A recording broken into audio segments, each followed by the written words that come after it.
કારણ કે સમાજ એ હાથીનો પગ છે. સમાજને જોડે બધાએ ચાલવું જ પડે.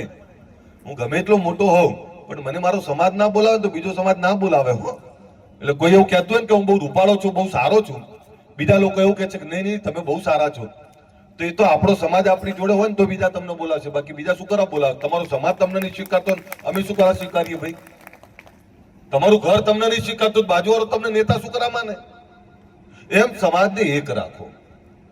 સમાજને એક રાખીને પેલી સોશિયલ મીડિયા, ફેસબુક, વોટ્સએપમાં ખાલી ગપ્પા મારતા હોય, ખાલી બધી ટીખણો કરતા હોય, એકબીજાની ખામીઓ કાઢતા હોય. અને હું તો એવું જોઉં કે સોશિયલ મીડિયા, ફેસબુક, વોટ્સએપ તો વાપરે, સલ્તનતે હિન્દ બનીને વાત કરતા હોય.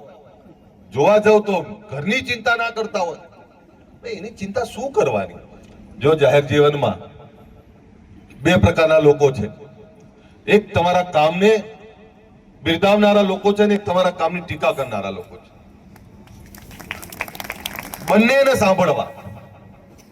જે તમને તમારા કામને બિરદાવે છે એ તમને હિંમત પૂરી પાડે છે, અને જે તમારી ટીકા કરે છે એ તમને ભૂલ કરવા નહીં દેતા. આ બંનેનો આભાર માનવાનો.